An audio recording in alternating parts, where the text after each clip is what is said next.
ذلك عدوانا وظلما فسوف نصليه نارا وكان ذلك على الله يسيرا۔ ترجمہ، اور جو ظلم و زیادتی سے ایسا کرے گا تو عنقریب ہم اسے آگ میں داخل کریں گے، اور یہ اللہ پر بہت آسان ہے۔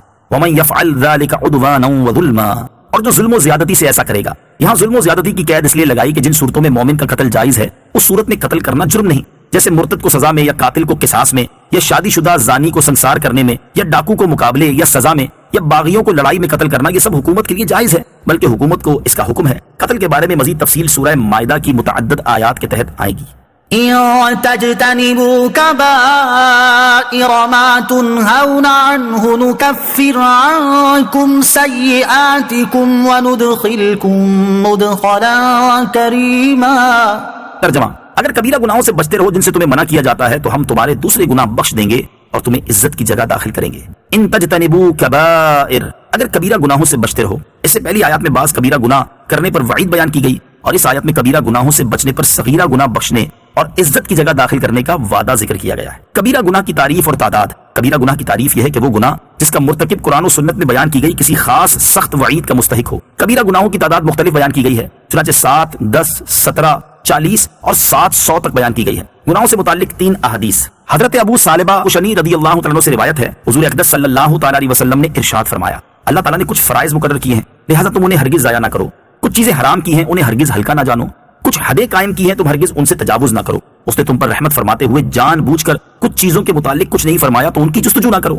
نمبر 2، ترمذی شریف کی حدیث، حضرت ابو ہریرہ رضی اللہ تعالیٰ عنہ سے روایت ہے، حضور اقدس صلی اللہ تعالیٰ علیہ وآلہ وسلم نے ارشاد فرمایا، جب بندہ کوئی گناہ کرتا ہے تو اس کے دل پر ایک سیاہ نقطہ لگا دیا جاتا ہے، جب وہ اس گناہ سے باز آ جاتا ہے اور توبہ و استغفار کر لیتا ہے تو اس کا دل صاف ہو جاتا ہے، اور اگر وہ پھر گناہ کرتا ہے تو وہ نقطہ بڑھتا ہے یہاں تک کہ پورا دل سیاہ ہو جاتا ہے۔ نمبر 3، حضرت عبداللہ ابن عباس رضی اللہ تعالیٰ عنہما فرماتے ہیں، اے گناہ گار، تو گناہ کے انجام میں بد سے کیوں بے خوف ہے؟ حالانکہ گناہ کی طلب میں رہنا گناہ کرنے سے بھی بڑا گناہ ہے۔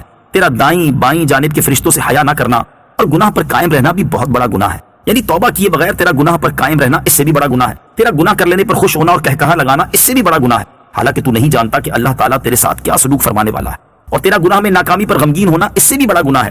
گناہ کرتے ہوئے تیز ہوا سے دروازے کا پردہ اٹھ جائے تو ڈر جاتا ہے، مگر اللہ تعالیٰ کی اس نظر سے نہیں ڈرتا جو وہ تجھ پر رکھتا ہے۔ تیرا یہ عمل اس سے بھی بڑا گناہ ہے۔ کبیرہ گناہوں کے بارے میں مشہور حدیث۔ بڑے بڑے کبیرہ گناہوں کے بارے میں مشہور حدیث یہ ہے، حضرت عمر بن حزم رضی اللہ تعالیٰ عنہ سے مروی ہے، رسول اکرم علیہ الصلوۃ والسلام کا فرمان عالی شان ہے، قیامت کے دن اللہ تعالیٰ کے نزدیک سب سے بڑے گناہ یہ ہوں گے، نمبر 1، اللہ عز و جل کے ساتھ شرک کرنا، نمبر 2، مسلمان کو ناحق قتل کرنا، نمبر 3، جنگ کے دن راہ خدا عز و جل میں جہاد سے فرار ہونا، نمبر 4، والدین کی نافرمانی کرنا، نمبر 5، پاک دامن عورتوں پر تہمت لگانا، نمبر 6، جادو سیکھنا، نمبر 7، سود کھانا، نمبر 8، یتیم کا مال کھانا۔ 40 گناہوں کی فہرست۔ یہاں مسلمانوں کے فائدے کے لیے ہم 40 گناہوں کی ایک فہرست بیان کرتے ہیں جن میں اکثر کبیرہ ہیں، تاکہ کم از کم یہ تو علم ہو کہ یہ گناہ ہیں اور ہمیں ان سے بچنا چاہیے۔ نمبر 1، اللہ تعالیٰ کا کوئی شریک ٹھہرانا، نمبر 2، ریاکاری، نمبر 3، کینہ، نمبر 4، حسد، نمبر 5، تکبر، نمبر 6، خود پسندی میں مبتلا ہونا، نمبر 7، تکبر کی وجہ سے مخلوق کو حقیر جاننا، نمبر 8، بدگمانی کرنا، نمبر 9، دھوکہ دینا، نمبر 10، لالچ،